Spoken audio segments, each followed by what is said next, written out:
God, I hate shooting videos. This is like the 57th time I've shot this video. Hey, what's going on, guys? Trying to make a quick video here on the review and my experience with the Naturnest Polaris 2 rooftop tent. Um, I'm going to go ahead and say this before I get into it. This is not a paid or a sponsored video from Naturnest.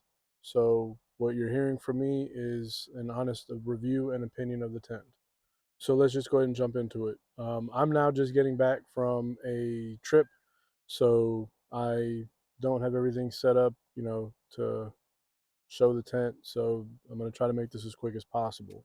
There's a couple of small, kind of insignificant cons, but I felt like they're just noteworthy for people who are buying it or have on order or what have you, or even interested in purchasing it. Con number one, everybody's going to ask this: how's the mattress? The mattress is not great. I'm going to be 100% honest with you. It is a foam mattress, and a flat aluminum surface that you're laying on. If you sleep on your side, you're going to feel it. If you sleep on your back or your stomach, you'll probably be okay.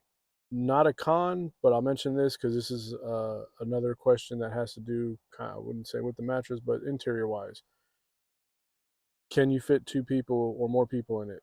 You can fit two people comfortably. One person, it's like having your own full size, queen size bed. Two people comfortably, especially if it's a significant other or whatever, you'll be fine. If you're gonna bring an animal or a child, small children, fine.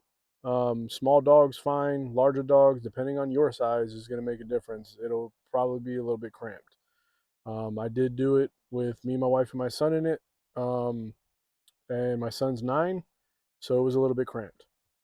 Con number 2, rainfly. This is going to be consistent from tent to tent, rooftop tents, ground tents, whatever. Um, if you're in windy situations, your rainfly is going to vibrate, it's going to rattle, it's going to smack across your tent. 2 of the nights we were on the lake. We had 14 mile an hour sustained winds, 23 to 27 mile an hour gusts, and that was throughout the entire day and night. The first night we didn't have any issues. The second night we had issues, and I think it was because of the first night. I should have gone in on the second night and tightened down and cinched down the rain fly, and I didn't. Again, I might know con. The third one, again, this is something that's consistent from tent to tent. This morning, when I got up, we had condensation. That was my fault. We fell asleep and didn't vent any of the windows. You naturally produce moisture when you're exhaling and you're in a confined, unventilated area. Your body heat and everything produce condensation. What I will say is the condensation was not on any of the fabric walls, not on the fabric roof, on the mattress, or nothing like that. Where I did find it was on the exposed aluminum on the inside of the tent and the nylon pocket wall that is attached to the roof. I'm calling it a con because I felt that if I would have left my phone or a tablet or an iPad or any type of electronic device in the pockets, I felt that some sort of water damage would have happened. Those are the 3 cons that I have. The pros definitely outweigh it. The reason for this tent was I wanted a wedge. I wanted headroom, an almost unobstructed view. I wanted large windows and doors and a skylight, a diesel heater port, and I didn't want to deal with awning poles. This checked all the boxes. This is my second tent from Naturnest. I did have the Series 1 clamshell tent before, and the reason I stay with Naturnest is because their customer service is phenomenal. The pros to this tent, which I just mentioned, are what I wanted in a tent. Um, the diesel heater port, the big windows, the views. There's blackout fabric so you can sleep in during the day. There's also 2 fabrics. There's two walls. There's an inner wall and an outer wall, and it produces an air gap in between the tent to help with insulation.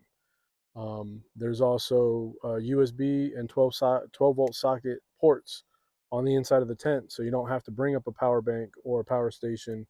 They have it connected to an Anderson port under the tent, and they supply the male port um, that you can run it to a power station, and you can power up the inside of the tent. Quick and easy setup. It takes about 90 seconds to set up. If you look at my last video or the last short that I did, it's 90 seconds to set it up and you are done. So yeah, um, if you're interested in buying it, I purchased mine on Amazon. It was $14.99. I think it was free shipping. You can go to their website, naturnest.com, and yeah, um, that's basically it. I mean, it's a great tent for the price point. You're not going to find anything better, in my opinion. That's just my opinion. I'm sure there's other things out there, but for me, for what I've gotten, for what I've had in this tent, it's a great deal. So I'm gonna go ahead and wrap this video up. Please like and subscribe. Comment if you have any questions. Follow me on Instagram, Mando_outdoors.